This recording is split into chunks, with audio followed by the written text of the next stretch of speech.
আসসালামু আলাইকুম, শুভ সন্ধ্যা। বিশ্বের যে যেখান থেকে ILB 24 এর 5 পর্ব আপনারা দেখতেছেন, আপনাদের সবাইকে স্বাগত জানিয়ে আজকের পর্ব এখানে শুরু করতেছি। আজকে আমার অনুষ্ঠানে একজন বিশেষ অতিথি আছেন, যিনি কমিউনিটির একজন অ্যাক্টিভিটিস উনি একজন প্রেজেন্টার, উনি একজন লেখক, ওনার কয়েকটা বইও পাবলিশড হয়েছে।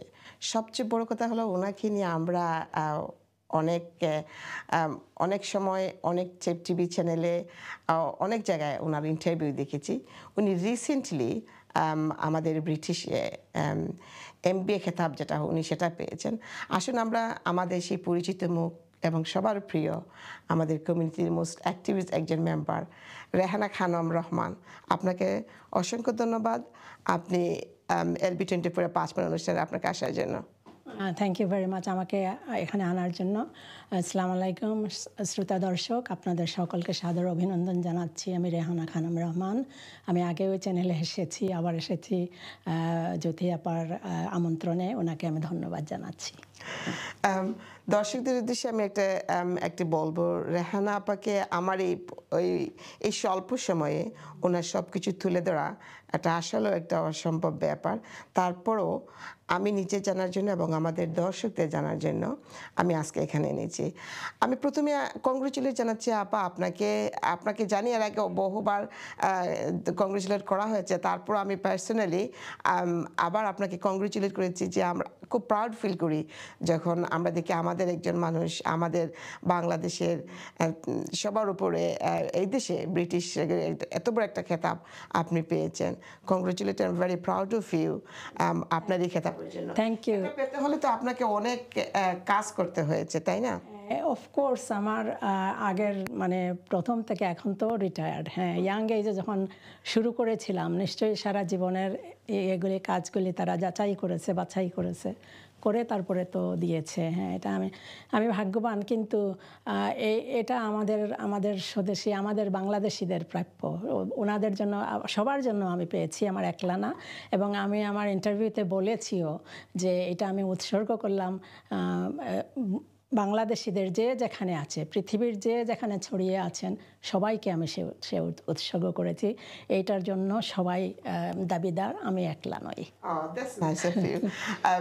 আসলে যারাই যখন কোনো এরকম কোনো খেতাব পান তখনই একটা স্পেসিফিক একটা ফিল্ড থাকে, যে এই স্পেসিফিক ফিল্ডে অনেকটা খেতাব পেয়ে। আমি আপনার একটা জিনিস দেখে আমার যেটা ভালো লাগছে, কয়েকটাই আমার সব ভালো লাগছে, যেটা আমরা জানতাম বাট কেউ কখনো তাদেরকে নিয়ে কখনো কোনো পাবলিশ কিছু করেনি বা কথা বলেনি। Gypsy of Bangladesh. আমি এটা সম্বন্ধে একটু আপনার কাছ থেকে জানতে চাইবো যে আপনি কেন এই জিপসি অফ বাংলাদেশ কেন আপনি সেটা করতে চাইলেন, এবং আমি আপনাকে বলার আগে দর্শকদেরকে আমি আমার আপার আর্টটা দেখাই। আমি জানি না আপনারা দেখতেছেন কি না, এটা ওনার নিজের আর্ট করা এবং সেই জিপসিদের জাস্ট একটা আইডিয়া। খুবই সুন্দর হয়েছে আপা আপনার এই আর্টটা। তো যাই হোক, আপনি সেটা কেন লিখতে গেলেন এই জিপসি অফ বাংলাদেশ? এটা আজকের নয়, এটা যখন আমার বড় মেয়ে যখন প্রাইমারি স্কুলে যাচ্ছিল তখন ইয়ে হবে আপনার 79-এ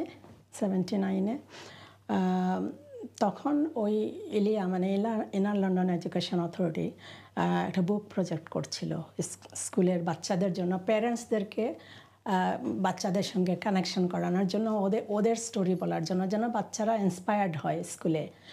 আমি কি এদিকে তাকাবো না? আপনি কোনো অসুবিধা না, বলতে পারেন। তো ওরা যাতে ইন্সপায়ার্ড হয়, ওদের নিজের গল্প লেখা, মারা বলবে। বুক প্রজেক্টের ওই উদ্দেশ্যটাই এটা ছিল, মায়েরা বাচ্চাদের কথা বলবে, বইয়ে প্রকাশ হবে, বাচ্চাদেরকে সেটা ক্লাসে পড়ানো হবে, ওরা এক্সাইটেড হবে, এডুকেশনের সঙ্গে ওদেরকে যুক্ত করা। তখন আমি কন্ট্রিবিউট করেছি, কারণ ওই স্কুলে আমি একটু ভলেন্টারিও কাজ করেছি। কারণ প্রথমে যখন আসছিল সবাই বাংলাদেশ হওয়ার পরে 1970s-এ তখন মানুষের ভাষাটা খুব লিমিটেড ছিল। হ্যাঁ, এখন তো সবাই স্কুলে মানে পরের জেনারেশনের পরে, এখন তো 5th 6th জেনারেশন চলছে, এখন সেটা একটা প্রবলেম নয়, কিন্তু আগে এটা প্রবলেম ছিল। মায়েরা কোনো ল্যাঙ্গুয়েজ জানতো না, অসুবিধা ছিল, তো বাচ্চাদের সঙ্গে টিচারদের সঙ্গে কমিউনিকেশন করতে পারতো না। তো সেই জন্য এই প্রজেক্টটা করা হয়েছিল, ইলিয়া ফান্ডিং করেছে। তো আমি কিছু বই লিখে দিয়েছি এবং আমি ক্লাসরুমে গিয়ে পড়তামও। শুধু এই বইগুলি না, অন্যান্য বইও পাবলিশ করা, জেন জানেট, তারপরে ইংলিশ যে বইগুলো সেগুলোও পড়তাম, বাচ্চাদেরকে বুঝিয়ে দিতাম গল্পগুলি। আর এইটাও, এই যে প্রজেক্টটা যেগুলো হয়েছে ওরাও করেছে। তো আমি জিপসি অফ বাংলাদেশ লিখলাম কারণ আমার ছোটোবেলায় আমাদের কাছে একটা স্বপ্নের মতো মনে হতো এই জিপসি কমিউনিটিকে। আমাদের সবসময় আমরা তাদেরকে দেখতাম না, যখন বর্ষাকাল হতো নদী নালায় যখন পানি থাকতো তখন তারা চারদিকে ছড়িয়ে যেত তাদের নৌকা নিয়ে। আর যখন ড্রাই সিজন থাকতো, শুকনো হতো, তখন তারা বড় বড় নদী, পদ্মা মেঘনার মতো বড় বড় নদীতে গ্রুপ করে তারা ওখানে থাকতো। নৌকাই ছিল তাদের বাড়ি। এই নৌকাটা নিয়েই তারা সবখানে যেত। কেউ চুড়ি বেচত, কেউ বেচত, গয়না টানা, ওই যে আর্টিফিশিয়াল গয়না, তারপরে কেউ ওষুধপত্রও করতো, ওই যে শিঙ্গা ফুকিয়ে ওষুধ করতো, তারপরে সাপ নাচাতো। এদের বিভিন্ন জনে বিভিন্ন অ্যাক্টিভিটিস করতো। ওইটাই ওদের জীবনের ছিল, মানে লাইভলিহুড ছিল। ওইটা দিয়েই তারা তাদের জীবনের অর্জন করতো, মানে পয়সাটা অর্জন করতো এর মাধ্যমেই। মেয়েরা আসতো সুন্দর সুন্দর শাড়ি পরে, মাথায় ঝাঁকা নিয়ে, ওরা হাতও দিত না, হাত দিয়েও ঝাঁকাটা ধরতো না, এমনি করে হেঁটে হেঁটে যেত। তো এইগুলো আমার ছোটোবেলায় আমাকে খুব ইন্সপায়ার্ড করতো আর ভালো লাগতো আমার। তো সেই জন্য আমি লিখলাম, ভাবলাম যে আমার যখন ভালো লেগেছে, ব্রিটিশ সমাজও ভালোবাসবে, সেটা বাচ্চারাও আমাদের ভালোবাসবে, সেই জন্য লিখেছিলাম। অসংখ্য ধন্যবাদ। আপনি মেইনলি যে জিপসির অনেকেই সেটা জানে না, এখন তো দেখাই যায় না, দেখাই যায় না। কিন্তু আছে একটা ছবি আছে, বেদের মেয়ে জ্যোৎস্না। হ্যাঁ, বেদের মেয়ে জ্যোৎস্না একটা ছবি ছিল। তো যাই হোক, বাট আপনি আবার নতুন করে সেটা প্রমোট করলেন এই সমাজের জন্য। এটা আমি লিখেছিলাম প্রথমে বাংলাতে, তারপরে আবার নিজেই ইংলিশে। আমি আসলে প্রথম মনে করেছিলাম ইংলিশে, তারপর দেখি আপনি সেটা বাংলাটা কপি করেছেন। আমি বাংলা পরে ইংলিশে করেছি। এটা আবার উর্দুতেও করা হয়েছে, কারণ আমি স্কুলে উর্দু স্পিকিং চিলড্রেনও ছিল, ওটাতে উর্দুতে ট্রান্সলেট করা হয়েছে। বাট আমি sorry, I don't have the Urdu copy, I only have the Bengali and English copy. English, that's fine. But এটা শুনে ভালো লাগলো, you can speak Bengali, you can speak Sylheti, you can speak English, and you can speak Urdu. I was a teacher all my life, 35 years I taught. Now I'm retired. MashaAllah. But I taught for 35 years. Yes. Wow, that's good. So that's another you're a teacher also. That's why you get all the idea. এখন আসি আপনাকে আরেকটা জিনিস আমি কথা বলতে চাচ্ছি। আপনার আরেকটা বুক, প্যালেস্তাইনের, হ্যাঁ, এই বুকটার প্যালেস্তাইনে কেন গৃহহারা, হ্যাঁ, প্যালেস্তানিরা কেন গৃহহারা, এটা আপনি আর কি কবে শুরু করেছিলেন? এবং এটা আসলে শুরু করেছিলাম আমি লেখাটা, কারণ দেখে আসছি তো প্যালেস্টাইনের স্ট্রাগল আমরা ছোটোবেলার থেকেই দেখে আসছি। হ্যাঁ, ইয়াসির আরাফাতকে যখন প্রথম পেপারে দেখলাম, নিউজ পেপারে, আবায়া পড়া, প্যালেস্টাইনে আবায়া পড়া, তখন স্পেশাল ফিগার একটা। হ্যাঁ, তখন যে মাতৃভূমির জন্য লড়ে যাচ্ছেন, সেদিন থেকে আমি ইন্টারেস্টেড হয়ে গেলাম এর জন্য, প্যালেস্টাইনের থেকে। প্যালেস্টাইন সবসময় ফলো করতাম, কি হচ্ছে না হচ্ছে। আপনি কি কখনো গিয়েছিলেন প্যালেস্টাইন? হ্যাঁ, গিয়েছি, আমি দেখেছি আপনাকে ওইখানে। হ্যাঁ হ্যাঁ গিয়েছি, তো অনেক দেশেই গিয়েছি। প্যালেস্টাইনে যাওয়ার আমার খুবই ছিল, তবে বই লেখার পরে গিয়েছি, আগে যেতে পারিনি, পরে গিয়েছি। যদি আগে যেতাম তাহলে আরো অনেক কিছু অ্যাড করতে পারতাম। সো এনিওয়ে, যখন এগুলো দেখতাম, একেবারে লাস্ট চ্যাপ্টারটা যখন লিখছিলাম, এটা আসলে কেন শুরু করেছিলাম লেখা, এটা যখন খুব গন্ডগোল দেখছিলাম টেলিভিশনের স্ক্রিনে, এগুলো মানে সহ্য হতো না। এখনও তো গণহত্যাই চলছে গাজাতে, তো সহ্য হতো না। তো ভাবতাম যে আল্লাহ, আমাদের মানুষে অত কিছু জানে না, হ্যাঁ, তো ওদেরকে একটু জানাই। তো আমি পেপারে লেখা আরম্ভ করলাম। তো পেপারটার নাম ছিল ইউরো বাংলা। ইউরো বাংলাতে 13টা খণ্ড আমি লিখেছি। সো লেখার পরে তারপরে দেখলাম যে না, সেটা তো আমার একটা বই হিসাবে পাবলিশ করতে পারি। ইউরো বাংলা তো জাস্ট এখানকার লোকেরা পড়ছে, কিন্তু বাংলাদেশের লোকেরা পড়ছে না, বা অন্যান্য দেশের বাঙালিরা যারা আছেন তারা পড়ছে না। তো সেই জন্য আমি বইয়ের আকারে সেটা পাবলিশ করলাম, সেটাই। আর লাস্ট চ্যাপ্টার যখন লিখছিলাম তখন ইয়াসির আরাফাত মানে মারা যাওয়ার পথে আর কি, জর্দানিয়ান এয়ারলাইন নিয়ে যাচ্ছে, ওরা ইসরায়েলেরা যেতে দিচ্ছে না, ফ্রান্স এয়ারলাইনকে দিচ্ছে না। পরে জর্দানিয়ান নেগোশিয়েট হলো যে জর্দানিয়ান এয়ারলাইন নিয়ে যাবে, ও নিয়ে যাচ্ছে, পরে তো উনি মারাই গেলেন। তখন আমার লাস্ট চ্যাপ্টারটা লিখছিলাম। আর কেন লিভিংস্টনের কথাটাও, ওই যে গার্ড, ওই ওটা অনেক কিছু, মানে ওই সময় অনেক কিছু হচ্ছিল নিউজ পেপারে, তারপরে আপনার ইয়েতে, এই ডেমনস্ট্রেশনে। তা আমি কিন্তু সব ডেমনস্ট্রেশনে কদাচিৎ 2-1টা ডেমনস্ট্রেশন বাদ পড়েছে। আমি যদি না থাকি এখানে, দেশে না থাকি, বা অন্য কোনো কারণে, স্পেশাল কোনো কারণে, আমি কিন্তু সবসময় ওদেরকে সাপোর্ট করে আসছি। আমি সবসময় সব ডেমনস্ট্রেশনে, আজ থেকে নয়, অনেক আগের থেকে আমি যাচ্ছি। তখন দেখতাম বাঙালিরা কেউ কোনো ডেমনস্ট্রেশনে নাই। এখন তো সবাই এখন সজাগ হয়েছে, জানতে পারছে, পাবলিসিটি করছে, এখন সবাই অবগত, কিন্তু আগে ছিল না অবগত। যার জন্য আমি এটা লিখেছি, যেন সবাই জানতে পারে। সবাই জানতে পারে। এবং সেটা আপনি যখন ইউরো বাংলাতে লিখলেন, সেই লেখাটা আপনি বইয়ের ভাবে সেটা আপনি প্রকাশ করেছেন। কিছু অ্যাড করে শেষেরগুলো আপনি কেন লিভিংস্টনের কথা, তারপরে আরো কিছু কথা, তারপরে ওই শেষ চ্যাপ্টারটা যখন লিখছিলাম তখন রমালাই ইয়াসির আরাফাত মনে খুবই অসুস্থ, মারা যাওয়ার পথে, ওই তখন দেখছিলাম আর লিখছিলাম। এই বই কিন্তু আমার চোখের জলের লেখা। এই বইগুলো যদি দর্শক পড়তে চায়, নিতে চায়, তাহলে কোত্থেকে নেবে? এখন আউট অফ প্রিন্ট হয়ে গেছে। আর আমার যে পাবলিশার ছিল তারও কিছু প্রবলেম, অনেক আগেই সে হয়ে গেছে কোনো কারণে, হয়তো বাংলাদেশের কোনো পলিটিক্যাল কারণে, যার জন্য আমার ডিলে হয়ে গেছে এটা রিপাবলিশ করার জন্য। আবার করা হচ্ছে। ওকে। আপনি এই যে সংসার চালিয়ে আপনি টিচার, আপনি জবও করলেন, তারপর আপনি 35 years টিচার করেন। টিচিং প্লাস আরো একটু অন্য জবও করেছি। যারা টিচার করে তাদেরকে বলা হয় দেশের মেরুদণ্ড। আপনারা এই বাচ্চাদেরকে ভবিষ্যৎকে গড়ে তোলেন। সব এত সময়, যে প্রত্যেকটা মানুষের সময় খুব মূল্যবান আমাদের সময়, কিন্তু তারপরও আপনি এত কাজ কি করে করলেন? আমি সত্যি যদি বলি, যখন আমি প্যালেস্টাইনের লিখছিলাম বা টাওয়ার হ্যামলেটস লিখছিলাম, আমি কাজ থেকে এসে, আপনার টাওয়ার হ্যামলেটস এর ব্যাপারে আমি জানতে চাইবো। আচ্ছা, আপনার বুকের নামটা কেন টাওয়ার হ্যামলেটস হলো? বলবো, এখনই বলবো না, আমি সেটা আগে জানতে পারি যে আপনি এত সময়টা কি করে বের করলেন? যখন কাজ থেকে আসতাম, মানে টিচিং করে বিকালে যখন আসতাম, ন্যাচারালি টায়ার্ড তো থাকতামই। তখন ইয়াং এজ ছিল, এতটুকু বুঝিনি। এখন যেমন বুঝি সন্ধ্যার পরেই ঘুম লেগে যায়। আগে বেশ একটু মানে কাজ করতে পারতাম। তো কোনো দিন এমনও হয়েছে সারা রাত বসে, যখন লেখার একটা ঝুঁক এসে যায় তখন না ঘুমটা সরে যায়। হ্যাঁ, সারা রাত বসে লিখছি, দেখছি 5টা বেজে গেছে, তো নামাজের সময় হয়ে গেছে, নামাজটা পরে হয়তো 2-1 ঘন্টা ঘুমিয়েছি, আবার কাজে চলে গেছি, আবার কলেজে চলে গেছি। তো এই করে কিছু করতে হলে কষ্ট করতে হয়। হ্যাঁ, শুধু আমি যদি ঘুমিয়েই থাকতাম তাহলে আমার এই প্রোডাকশনগুলি তো হতো না। হ্যাঁ, জানাও হতো না মানুষের, বা আমি নিজে যতটুকু জেনেছি, এই যে টাওয়ার হ্যামলেটস বলছেন, আমি হোয়াইটচ্যাপেল। আপনার বুকের নামটা কেন আপনি, আমি দর্শকদের বলি যে প্যালেস্তানিরা কেন গৃহহারা, সেটা আপার কাছ থেকে শুনলাম। এখন আমি ওনাকে জিজ্ঞেস করব, উনি আরেকটা বই লিখেছেন, আমি এখন আমার ঘরে চলে আসতে হবে, বাড়িতে বলবো, টাওয়ার হ্যামলেটস।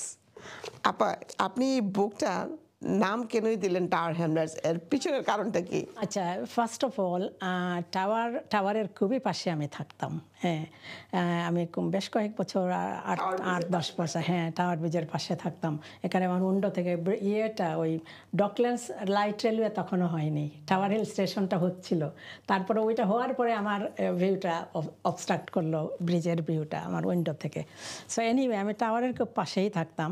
আর হ্যামলেটসটা, টাওয়ার হ্যামলেটসটা আমাদের যে বড়া ইস্টার্ন বড়া যেটা, সেটা হলো টাওয়ার হ্যামলেটস। আগে সবাই অলগেট বলতো, বাইরে থেকে সবাই অলগেটে যাচ্ছি। এখন আর অলগেট কেউ বলে না, এখন সবাই বলে টাওয়ার হ্যামলেটসে যাচ্ছে, হ্যাঁ, হোয়াইট চ্যাপেলে যাচ্ছি, বোতে যাচ্ছি, ইস্ট লন্ডনে যাচ্ছি। হ্যাঁ, সো আমি তো খুব পাশেই থাকতাম। আমার প্রথমে আমি ইন্টারেস্টেড হলাম, আমি এই বিকালবেলা ট্রিনিটি গার্ডেনে হাঁটতে যেতাম আমার বাচ্চা দিনে, সামারের সময়, স্প্রিংয়ের সময়। নদীর পাড়ে হাঁটতাম, ওদেরকে নিয়ে ভালো লাগতো আমার। প্রত্যেক বিকালে আমার সেটা প্রায় রুটিনের মতো ছিল, ওদেরকে নিয়ে হাঁটা। একদিন আমি ওই ট্রিনিটি গার্ডেনে বসে আছি, তারপরে সন্ধ্যা নেমে আসছে, তখনও সন্ধ্যা হয়নি। একটা সিঁড়ি দিয়ে, আমি তখনও ওই জায়গাগুলি এক্সপ্লোর করিনি, তো সিঁড়ি দিয়ে নামলাম, নেমে দেখি যে ওই যে ফার্স্ট ওয়ার্ল্ড ওয়ারে, সেকেন্ড ওয়ার্ল্ড ওয়ারে, আমি সেকেন্ড ওয়ার্ল্ড ওয়ারেরটা দেখেছি, ফার্স্ট ওয়ার্ল্ড ওয়ারেরটা পরে দেখেছি, ওই যে একেবারে টাওয়ারের অপোজিটে যেটা, পরে দেখলাম। তো এখানে নেমে দেখলাম সন্ধ্যা আসছে, আর এত মৃত ব্যক্তিদের নাম যারা মারা গেছে সাগরে, ওই ইয়েতে, শিপে, হ্যাঁ, ফার্স্ট ওয়ার্ল্ড ওয়ারে, সেকেন্ড ওয়ার্ল্ড ওয়ারে, ওইটা মেনলি মনে হয় সেকেন্ড ওয়ার্ল্ড ওয়ারে ছিল, সেকেন্ডটা, ওই নিচে এক সিঁড়ি নেমে দিয়ে। তো আমি দেখতে অনেক বাঙালির নাম, বাঙালি যারা সময় ফার্স্ট ওয়ার্ল্ড ওয়ারে, সেকেন্ড ওয়ার্ল্ড ওয়ারে মারা গেছে জাহাজে, এবং আমার আত্মীয় স্বজন। আমার বলবো আমি, সেটা অনেক লম্বা হয়ে যাচ্ছে কিন্তু এটা, ঠিক আছে। তো শেষে আমার ওইগুলো দেখে না আমাকে খুব নাড়া দিল, যে আমরা জানি না তারা সেই দেশ থেকে এসে এখানে সাগরে তাদের মৃত্যু হয়েছে, ব্রিটিশরা তাদের নাম তুলে রেখেছে, এখানে স্মৃতি হিসাবে তুলে রেখেছে, অথচ আমরা এদেরকে কোনো মূল্য দিতে পারলাম না। তো আমার খুব খারাপ লাগলো। আমি সেদিন সন্ধ্যার সময় এত মৃতের নাম দেখে আমি একটু হয়ে গেলাম আর কি, একটু ইমোশনাল হয়ে গেলাম। পরের দিন আসলাম আমার বাচ্চাদের স্কুলে দিয়ে, তখন সেদিন ছিল না, কাজ ছিল কি ছিল না মনে নাই, মনে হয় ছিল না, বা ওদিন অফ ছিল। সো পাশেই ছিল ওই নেভেল অফিসটা, নামটা আমি ভুলে গেছি। তো ওই যে কুইন এলিজাবেথের হাজব্যান্ড ওনার ছিলেন, ডিউক অফ এডিনবরা ছিলেন ওখানকার চিফ। তো আমি, লেখা আছে ওখানে, যদি কোনো ইনফরমেশান চাও তুমি ওই অফিসে যাওয়ার জন্য। তো আমি অফিসে যাওয়ার পরে একজন ভদ্রমহিলা আসলেন, নামটাও ভুলে গেছি আমি, সাদা একজন ভদ্রমহিলা। আমি নাম বললাম যে আমার বাড়ির সম্পর্কের যে আজিরউদ্দিন, তিনি সেকেন্ড ওয়ার্ল্ড ওয়ারে সাগরে মারা গেছেন, মানে শিপে মারা গেছেন, শিপ অ্যাটাক হওয়ার পরে ওই শিপে মারা গেছেন। তো আমার দাদিকে খুব আপসেট দেখতাম সব সময়, আমার আপন দাদি না, আমার বাড়ির দাদি আর কি, ছবি ওনার নাম ছিল। তো ওনাকে খুব আপসেট দেখতাম ছেলের জন্য, ইয়াং ছেলে, ন্যাচারালি ইয়াং ছেলে, কাজে গেছে, ব্রিটিশের মানে শিপে কাজে গেছে, তখন আর ফিরে আসে নাই, শুনছে মারা গেছে, কোনো খুঁজও পাচ্ছে না, কিছু না। তো উনি সব ওই আজমের শরীফে যেতেন দোয়া করার জন্য, সেই বাগদাদেও বলছেন যাবেন, বড় পীর জিলানির মাজারে ছেলের জন্য দোয়া করার জন্য। তো এইগুলো দেখে আমি বড় হয়েছি। তো ভাবলাম যে ঠিক আছে, আমি একটা খোঁজ করি না কেন, যদি পাই তাহলে তো একটু জানবো কোন শিপে ছিল, কী ছিল। তো আমি নামটা গিয়ে ভদ্রমহিলাকে বললাম, উনি সেই সারনেমের যতগুলি নাম আছে সবগুলি আমাকে প্রিন্ট করে এনে দিলেন, বলে আমি তো আজিরউদ্দিন পাচ্ছি না এখানে। তো আবার বলল যে মনে হয় উনি অন্য নামে হয়তো কাজটা নিয়েছিলেন, নিজের নামে নেননি, হয়তো অন্য নামে, এরকম হয়ে থাকে মানুষে, অন্য নামে কাজ নিয়ে থাকে, সেজন্য আমি সরি, অনেক দুঃখিত, আমি পারলাম না খুঁজে দিতে। হ্যাঁ, she was very apologetic because she saw that I'm so interested in finding about it. So সেখান থেকে আমার শুরু হলো। হ্যাঁ, সেখান থেকে শুরু হলো বলে এত হিস্ট্রি আমরা জানি না, অথচ ব্রিটিশরা ধরে রেখেছে। আর টাওয়ার হ্যামলেটসে আমরা বাস করছি, তারপরে টাওয়ারটা এত পাশে, টাওয়ারে কি হচ্ছে, একটা হিস্টোরিক্যাল বিল্ডিং প্লেস নদীর পাড়ে, অথচ কেউ জানে না। তখন আমি রিসার্চ করতে আরম্ভ করলাম, একেবারে উইলিয়াম দ্য কনকরার থেকে, আর এর আগের থেকে, ওই যে রোমান যে এসেছিলেন প্রথমে, যে জয় করেছিলেন রোমান এম্পায়ারের শুরুতে, সেইগুলো থেকে আমি শুরু করে তারপরে আরেকটা ঘটনা হলো, আমার মেয়ে তখন যাচ্ছিল, বড় মেয়ে তখন যাচ্ছিল ওই যে ওই যে স্লেভ বলে নামটা আমার এখন, স্লেভ বিজনেস করতেন, ওই পাশে স্কুলটা ছিল, তো সেই স্কুলে মনেও পড়ছে না, সরি, সেই স্কুল থেকে ওরা 7-8 বছরে ওরা হিস্ট্রি প্রজেক্ট থেকে ওই হিস্ট্রিগুলো করছে। একারে আমাদের বাড়ির পাশে ফার্স্ট ওয়ালটা ছিল, ওই যে টাওয়ার হিলের যে ওয়ালটা, তারপরে অলগেট, সব গেটগুলো, অলগেট, লুথগেট, সব গেটগুলোর নাম সব একে একে এত সুন্দর প্রজেক্ট করেছে না এই বয়সে। তো আমি পড়ছি, আমি বইগুলো ছিল আমার, মানে ওর লেখাগুলো আমার কাছে অনেক দিন সঞ্চয় ছিল, সেগুলো সবগুলো পড়লাম, পড়ে বললাম এই বয়সের বাচ্চাদেরকে যদি তারা এত শিখায় তাহলে তো আমরা একেবারে মূর্খ, আমরা কিছুই জানি না, আমরা কিছুই শিখিনি। সেই আমিও নিজে রিসার্চ করা আরম্ভ করলাম। তারপরে আমি হোয়াইটচ্যাপেল আর্ট গ্যালারিতে চাকরি নিলাম, ইনফরমেশন অ্যাসিস্ট্যান্ট, আর উইকেন্ডে কাজ করতাম, উইকেন্ডে। সেখানে আমার চোখটা খুলে গেল, এখানে একটা বুকশপ ছিল, ওই যখন সময় থাকতাম ওই বইগুলো বড় করে করে পড়া আরম্ভ করলাম। আর যতগুলো যেগুলি পড়তাম সবগুলি ম্যানার হাউস, তারপরে এই আর্ট গ্যালারি, মিউজিয়াম সব ভিজিট করতে আরম্ভ করে দিলাম। একেবারে অনেক অনেক কিছু 5 বছর আমি এগুলো করেছি, করার পরে বইটা শুরু করেছি লেখা। হ্যাঁ, অনেক রিসার্চ করেছি, রিসার্চ টাওয়ারে অনেকবার ভিজিট করেছি। টাওয়ারে কি হয়েছে, ওই ওয়াল্টার আলীকে কোথায় মারা হলো, ওয়াল্টার আলী কীভাবে এখনও ভূতের, ওয়াল্টার আলীর ভূত এখনও আসে টাওয়ারে। তো সেইগুলো অনেক পড়ে পড়ে পড়ে পড়ে আমার মনে হলো যে আমি শুধু জানবো না, কি আমি আমাদের কমিউনিটিকে জানাই, ওরা এত পাশে থাকে, টাওয়ারে কি হচ্ছে না, কি হয়ে গেল, একটা হিস্ট্রি, 1000 ইয়ারের হিস্ট্রি, অথচ কিছুই জানে না। তারপরে লেখা আরম্ভ করলাম, সেই জন্য দিলাম টাওয়ার ও হ্যামলেটস নামটা দিয়েছিলাম। সাধারণ আসলে আপনার যে এক্সপিরিয়েন্স, যেটা যখন মানুষ একটা জিনিসকে এক্সপিরিয়েন্স করে তখন তার প্রকাশটা আরো ভালোভাবে হয়। অনেকে ইমাজিন করতে পারে, বাট আপনার তো সেটা নিজস্ব, আপনার তো প্র্যাকটিক্যাল দেখা জিনিস এখানে মেনশন আছে, সবগুলো আমি প্র্যাকটিক্যালি, ওয়েস্টমিনিস্টারে গিয়েছি, ওয়েস্টমিনিস্টার আবিতে গিয়েছি, পয়েট কর্নারে কার কার মৃত্যু হয়েছে, কোন কবির ইয়ে হয়েছে, তো কাকে নিয়ে টাওয়ার থেকে ওই যে ইয়াং যে প্রিন্সেস তাদের ইয়েগুলো পাওয়া গেল, হাড়গুলো পাওয়া গেল, ওখানে নিয়ে আবার ইয়েতে ওদেরকে হ্যাঁ আবার ইয়ে করা হয়েছে, বেরি করা হয়েছে, রিবেরি করা হয়েছে। তো সেইগুলো সব আমি যতটুকু লিখেছি সবগুলি আমি নিজের চোখে দেখে দেখে সব। আমার আপনার কথার মধ্যে একটা প্রশ্ন জাগলো যে আপনি বলেছিলেন আর্ট গ্যালারিতে আপনি ইনফরমেশন অ্যাসিস্ট্যান্ট হিসেবে কাজ করেছিলেন, সেটা কত সালে? সেটা ছিল আমি মনে হয় 85-এ আরম্ভ করেছিলাম, আর 92-তে অনেক কম লোক, অনেক কম সংখ্যক। ব্রিক লেনের এই পাশে, তো ব্রিক লেনের একেবারে মাথায় বড় রাস্তায় এটা আর্ট গ্যালারিটা। হ্যাঁ, তো আমি চাচ্ছিলাম যে আমাদের লোকেরা যাতে আর্টের দিকে, আর্ট হলো লাইফের একটা অংশ, আর আর্টের মারফতে অনেক কিছু শেখা যায়, জীবনটাকে উন্নত করা যায়। তো ভাবলাম আমাদের মানুষরা একটু আর্ট গ্যালারিতে আসুক। আপনার আমার প্রশ্নটা এই জায়গায় যে সেখানে তো অনেক কিছু করা যেতে পারতো, আমাদের অনেকেরই তো তখন কিছু করে নাই, তো আপনার তখন থেকে টার্গেট ছিল কিছু একটা করা, কিছু একটা করা এবং মানুষকে সাহায্য করা, যাতে আমার দ্বারা মানুষ উপকৃত হয়, সেটাই আমার ইয়ে ছিল। আমি আসছি আপনার কাছে, আমি দর্শকদেরকে যেন একটু বলবো যে একজন রেহানা খানম রহমান, একজন মা, একজন গৃহিণী, একজন টিচার, উনি একজন লেখক, উনি একজন ট্রাভেলার, উনি নিজে একজন প্রেজেন্টার। আজকে আবার উনি আমার অনুষ্ঠানে উনি আসছেন। যখন আমরা কিছু করতে চাই, আমরা মেয়েরা বলবো সেটা আমরা করতে পারি, আমাদের কাছে সেই অথরিটি, সেই সুযোগ, সেই এম্পাওয়ারটা আমরা খুঁজে বের করতে পারি, আমাদের নিজের মতো করে নিতে পারি। আমি যেদিন থেকে রেহানা আপাকে চেনা শুরু করেছি সেই দিন থেকেই আমি রেহানা আপাকে আমি নিজে সার্চ করা শুরু করেছি। ওনার যতটা কাজ আমি দেখি আমি নিজে ইন্সপায়ার হই। তাই একদিন নিজেই চিন্তা করলাম যে আমি আপার কাছ থেকে আপার কথাগুলা আমার LB24-এর সে 5 পয়েন্ট সে সব দর্শকদেরকে শোনাবার জন্য আমাদের আর যখন স্পেয়ার টাইম থাকবে, আমি ডিউ রেসপেক্ট আমি সবাইকে বলবো যে আমরা কিন্তু ভালো কাজ করতে পারি, তাই না রেহানা আপা? আমাদের এখানে জীবন্ত একজন এক্সাম্পল রেহানা আপা, ওনার স্পেয়ার টাইমটা উনি ভালো কাজে দিয়েছিলেন বলেই উনি ব্রিটিশ এম্পায়ার অফ সেই খেতাবটা উনি পেয়েছেন। তো আমরা ঘরে বসবো না, আমাদের সেই ছোট্ট যেটুকু ভালো সময় থাকি আমরা নিজেদের জন্য আমরা করতে পারি। আজকে যে টাওয়ার হ্যামলেটস, আসলে আমি আসলে সত্য কথা আপা, আমি টাওয়ার ব্রিজের অনেক ইতিহাস আমি গিয়েছি, কয়েকবার গিয়েছি আমার বাচ্চাদের সাথে, কিন্তু এতটুকু খুঁটিনাটি ইতিহাস আমি জানিনি।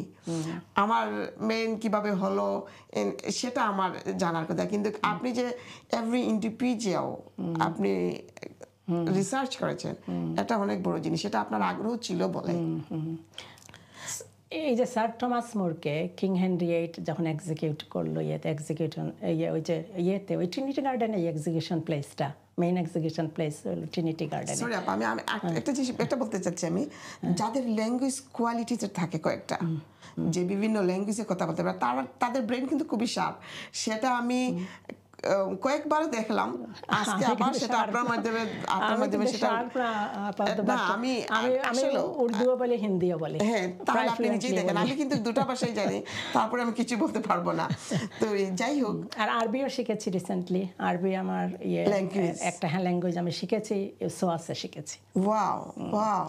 তাহলে আসলে আমি ভেরি ইমপ্রেসড আপা, যখন আমি যতটুকু জানতাম এখানে এসে তার চেয়ে আরো বেশি আমি জানতে পারতেছি। তো যাই হোক, তো টাওয়ার হ্যামলেটসের যেটা আপনি বলতে চাইলেন, স্যার কার্য টমাস মোর কিং হেনরি VIII যখন করলো, চ্যান্সেলর ছিলেন কিং হেনরি VIII যখন এক্সিকিউট করলো, উনি তো লিখে গেছেন সব কিছু। তো ওইটা আবার আমি কানেকশন করেছি আমাদের সঙ্গেও, কারণ স্যার টমাস মোর যেখানে থাকতেন চেলসিতে, ওনার বাড়ির পাশেই রবীন্দ্রনাথ এসে থেকে গেছেন। ওনার যখন অপারেশন হয়, ওই যে অর্শরোগের অপারেশনটা হয়, তখন তিনি ওখানে ছিলেন। হ্যাঁ, ওটাও আমি আমার একটা চ্যাপ্টারে লিখে দিয়েছি ওখানে, যে স্যার টমাস মোরের বাগানে রবীন্দ্রনাথ একটা chapter.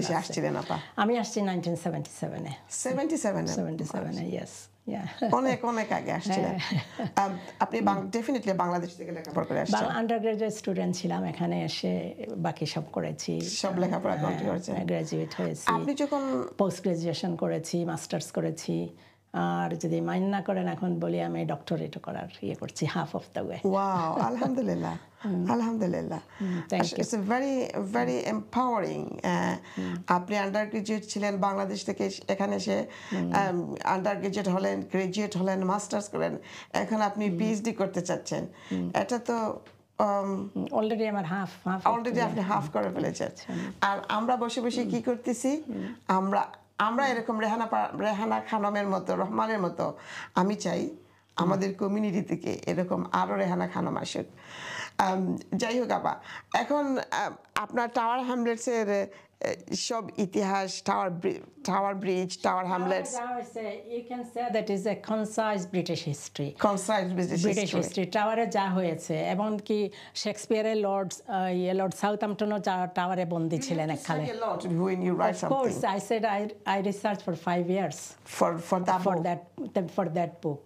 And I started reading books while I was working at Whitechapel Art Gallery. Wow. And ওই জিএমআর বুকশপ ছিল, আমি সব বইগুলো একটা একটা করে এনে পড়তাম। তারপরে আমার আরও ফ্যাসিলিটিস ছিল, যেহেতু আমি কলেজে টিচিং করেছি, আমাদের লাইব্রেরি, বিরাট লাইব্রেরি ছিল, অনেক বই ছিল অনেক ধরনের।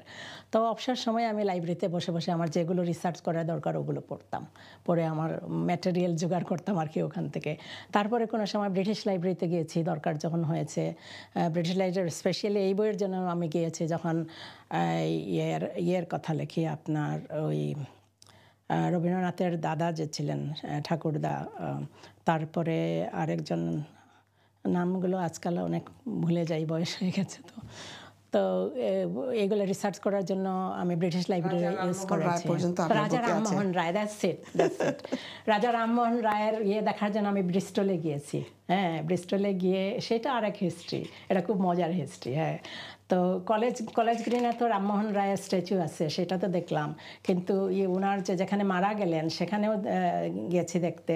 তো এগুলি কিছুটা আমি লিখেছি এখানে। তারপরে যেখানে ওনার কবরটা হয়েছে দ্বারকানাথ, এসে ওনার গ্রেভটা সুন্দর করে পাক্কা করে ভালো করে বানিয়েছেন দ্বারকানাথ ঠাকুর, খুব সুন্দর। যদি পারেন সময় পান দেখে আসেন। আমি গিয়ে সব ব্রিস্টলে সব দেখে এসে সেগুলো। এর মানে আমি যেটাই আমি করেছি এখানে না, এমনকি আমি ওই স্কটল্যান্ডেও গেছি জন্য, মেরি কুইন অফ স্কটের। আমি এখানে একটা স্কটল্যান্ডে কি একটা হ্যাঁ আছে। হ্যাঁ, তো কারণ হিস্ট্রি ব্রিটিশ মানে ইংলিশ অ্যান্ড স্কটিশ, তার হিস্ট্রি তো, কারণ জেমস থেকে মেরি কুইন অফ স্কটের যে বেবি ছেলে উনি রেখে এসেছিলেন, উনি তো এক্সিকিউটেড হলেন পিটারবরো ক্যাথিড্রালে, কুইন এলিজাবেথ ওয়ান ওনাকে এক্সিকিউট করলো।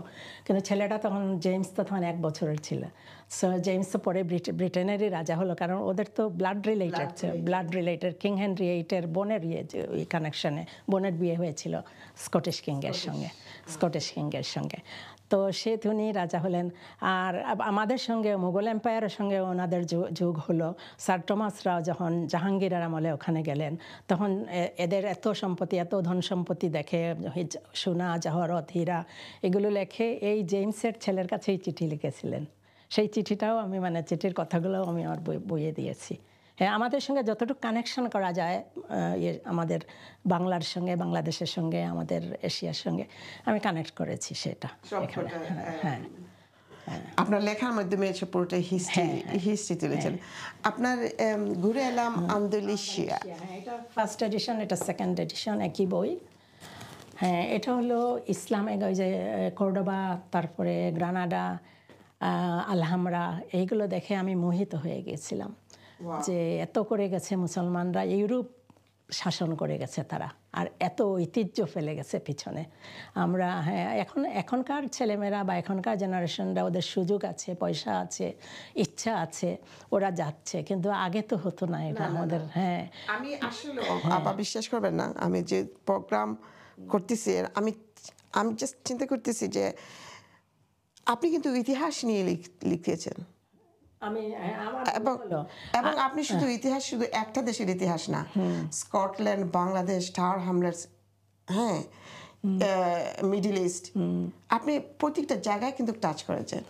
এটা আমি আসলে অবাক হচ্ছি যে আপনি হাউ ইউ ডিড ইট। এইটা আসলে না, আমারও একবার মনে হয়, কারণ আমি সায়েন্সের স্টুডেন্ট ছিলাম, আমি ইতিহাসে খুব কমই নলেজ ছিল। আমাদের একটাই বই ছিল, ওই যে সিভিক না কি একটা সাবজেক্ট ছিল, ওটাতে ইতিহাস ছিল, হিস্ট্রি ছিল, একই সঙ্গে ছিল সব আর কি। তো কোনো মতেই আমি সেটা পাশ করেছি, কারণ সালগুলো মনে রাখতে পারতাম না। তো পাশ করেছি কোনো মতে। কিন্তু তারপরে আমি দেখলাম যে আমি হিস্ট্রিতে এত হুকড হয়ে গেলাম যে টাওয়ারের পাশে যখন ছিলাম, হোয়াইট চ্যাপেল আর্ট গ্যালারিতে যখন চাকরি করতাম, তারপরে এইগুলো দেখে দেখে না, ও আর্ট থেকে মনে হলো ওরা আর্ট দিয়ে হিস্ট্রিটা জাগিয়ে রাখছে।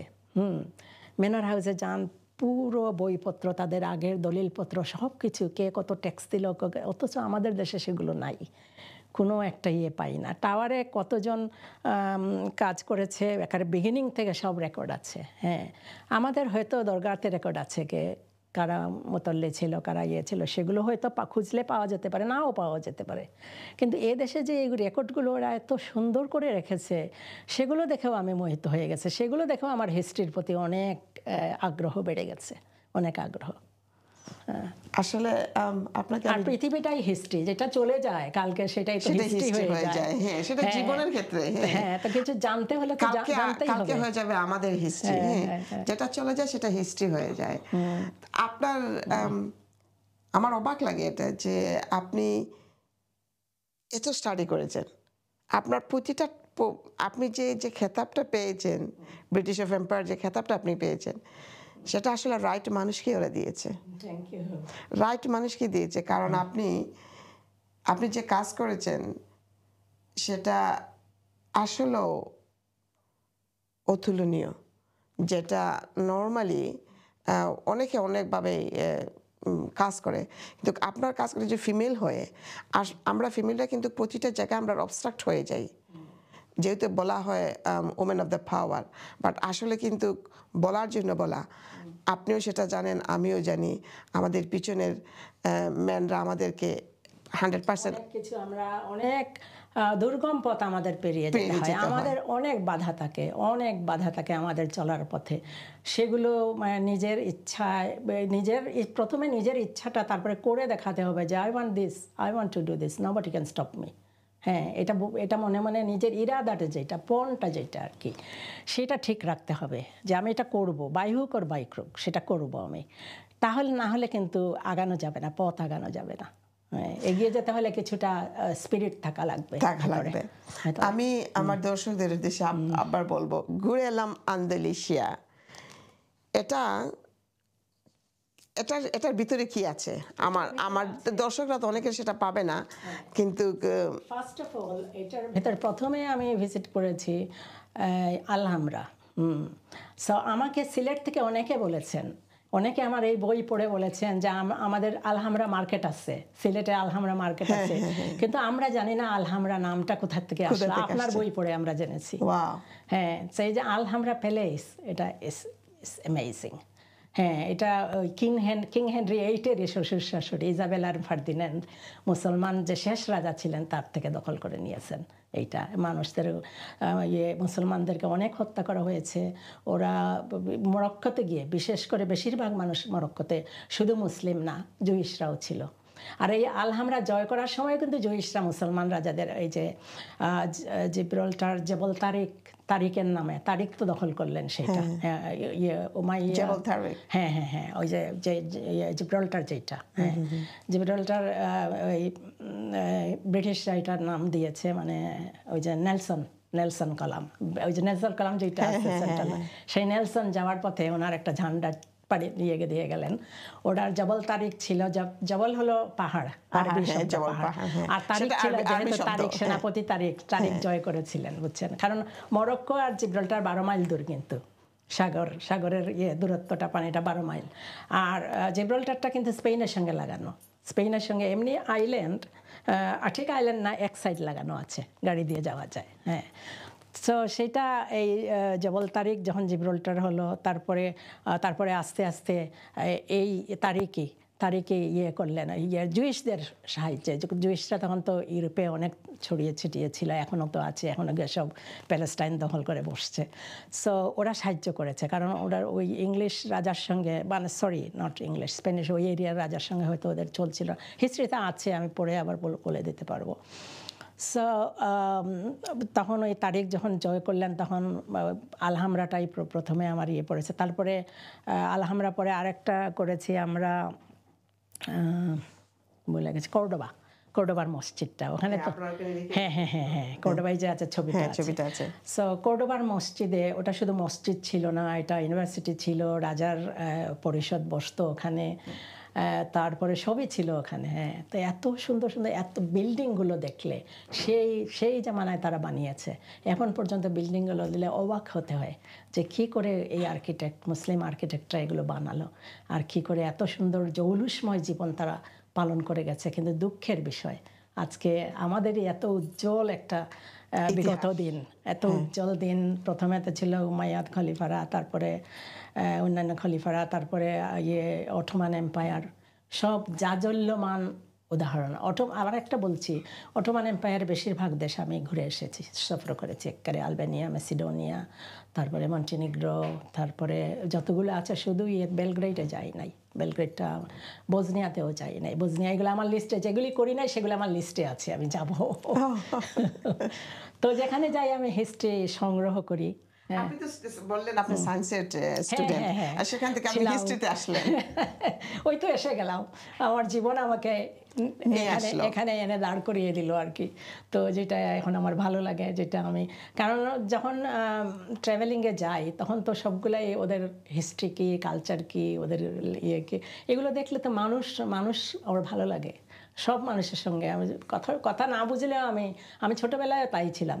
ওই যে শিলচর থেকে রেডি হচ্ছে, শিলিগুড়ি থেকে হচ্ছে, আমি ল্যাঙ্গুয়েজটা বুঝতাম না, কিন্তু অন করে শুনতাম কি বলছে তারা। হ্যাঁ, মনে হতো যে কী সুন্দর মানুষরা, কত সুন্দর কথা বলে, নিজেদের ল্যাঙ্গুয়েজে কথা বলছে, প্রকাশ করছে। আমি বুঝি আর না বুঝি, তাও শুনতে ভালো লাগতো। আমার ছোটোবেলা থেকে এগুলোর ইয়ে ছিল, ইন্টারেস্ট ছিল। আসলে যারা লেখালেখি করে তাদের ওনাদের সেই ইন্টারেস্ট না থাকলে আসলে কেউ কিছু করতে পারে না। রেহানা আপা, আমার সময়, অনুষ্ঠানের সময় একদম শেষের পর্যায়ে চলে আসছে। আমি জানি এই অল্প সময়ে আপনাকে তুলে ধরা আমাদের পক্ষে সম্ভব না। আমি আবার আপনাকে ইনশাআল্লাহ ডাকবো। কিন্তু আমি একটা জিনিস বলে নেই আপনাকে, সরি টু ইন্টারাপ্ট ইউ। এই এক্সিবিশন যেটা 4 কর্নার্স, এখন টাওয়ার হ্যামলেটসে ফোর কর্নার্স গ্যালারিতে একটা এক্সিবিশন চলছে, সেখানে আমার এই বইটা ডিসপ্লেতে আছে, আরও অনেক ছবি আছে আমার ওই আগের কাজ যেগুলো করেছি 1980s-এ 70s-এ যে কাজগুলো করেছি সেইগুলো কোথার থেকে ছবি টবি অনেক আর্কাইভে। এটা বেথনাল গ্রিনে হচ্ছে ফোর কর্নার্স, এবং আমার ওরাল হিস্ট্রি কোথায়? এইটা হলো ইয়ে গ্লোব রোডে, রোমান গ্রোসারের একের পাশে। সো আমার ওরাল হিস্ট্রিও আছে, ওরাল হিস্ট্রি দেখলাম ভিডিওতে, নিজেকে দেখে ভালোই লাগলো।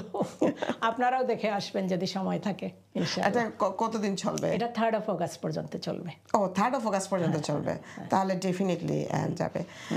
যাই হোক আপা, আমাদের প্রোগ্রামটা শেষ হওয়ার পথে, যাওয়ার আগে আমি বলবো আমার দর্শকদের উদ্দেশ্যে, আমাদের যে মা বোনরা আছে বা ভাইরা আছে, যে আপনি তাদের লাইফটাকে আরো বেটার করার জন্য, সময়টাকে সুন্দরভাবে ব্যবহার করার জন্য আপনি কি উপদেশ দেবেন? আমি সারা জীবনই আমি কাজ করেছি আমাদের মানুষের জন্য, যাতে লাইফটা বেটার হয়, উন্নত হয়, উন্নত জীবনযাত্রা ওনারা করতে পারেন, একটা উন্নত দেশে যেন উন্নত জীবনযাত্রা করতে পারেন, নিজেদেরকে লেখায় পড়ায় শিক্ষায় সব কিছুতে যেন এগিয়ে নিয়ে যান।